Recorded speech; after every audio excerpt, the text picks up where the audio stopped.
हाय दर्शक बंधु मु निकिता आपण मानक स्वागत जनाऊँगी पुणी एक नुआ वीडियो को। आज टॉपिक कौन आपण मैंने जानी सारी शिशु पेटरे वायु जमीबा एक साधारण प्रोब्लेम। आपण मैंने भी जानी थे समस्त घरे और समस्त शिशु ठारे प्रोब्लेम देखा जाए। तो शिशु पेटरे वायु जमीबा यह एक साधारण प्रोब्लेम एवं यही प्रोब्लेम शिशु को बहुत हैरान करिथाए। साधारण मात्र बहुत हैरान करिथाए एवं प्राय सबु शिशु पाखरे पेटर वायु जमीबा देखा जाए थाए। तांकर अचानक पेटर जंत्रणा हेबा पेट फुलाइबा तांको बिल्कुल भल लागेनी एवं से माने विचलित होई उठंती।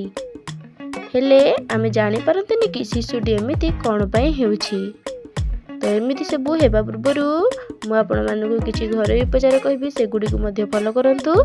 एमिति प्राय सब केस रे बेबी कांदिबाकू लागि थाए, खाइबाकू बिल्कुल भी पसंद करेनी आ आपण माने मध्य चिंता रे पड़ी थांती।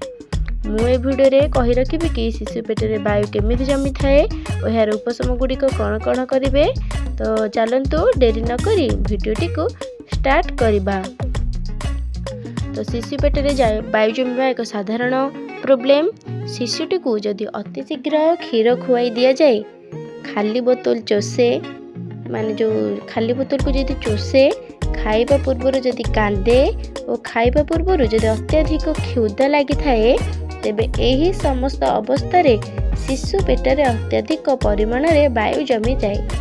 उक्त वायु को शिशुर पेटरू निष्कासित न कले शिशु पेटरे जंत्रणा अनुभव करिथाए एवं बहुत कष्ट मध्य पाई थाए। तो यार चिकित्सा कौन मु कहि रखुची। शिशु को धीरे धीरे खुआइब, बोतल निप्पल को थरकु थर चिपी वायु मुक्त करी खुआइब। कौन कहली ना, निप्पल को थरकु थर चिपी वायु मुक्त करी खुआइब। शिशु को एक निशब्द कोठरी रे खुआइब। खाइबा पूर्वर कांदिबा को देब नाही। तो केउ केउ कारण जो शिशु पेट वायु जमी थाए आपण माने जानिले, तो से कारण सब करबा को देबे नाही एवं एवं तार वायु केमिति निष्कासित करिवो से विषय में मध्य कहूची सुनंतु।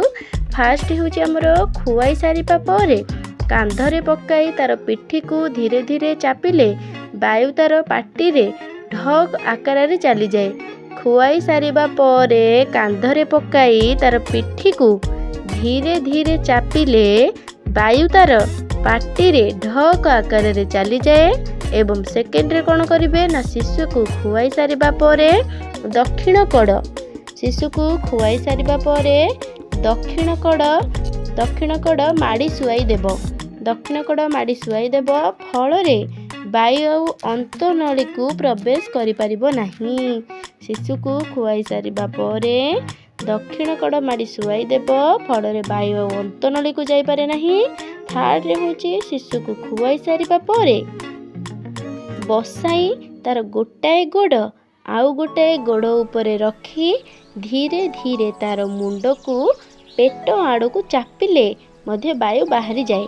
कौन कहले ना, शिशु को खुआई सारिबा परे लास्ट डी होची ना, ताको बसाई तार गोटाए गोड़ आउ गोटाए गोड़ उपरे रखी धीरे धीरे तार मुंड को पेट आड़ को चापिले मध्य वायु बाहरी जाए।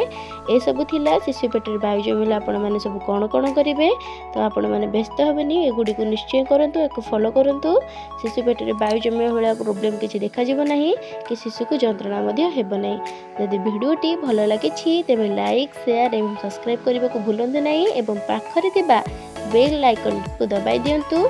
फल रे मु बनौथिबा समस्त वीडियो आपणक मानक निकटरे सर्वप्रथमे पहुँचिबो। रहुछि नमस्कार।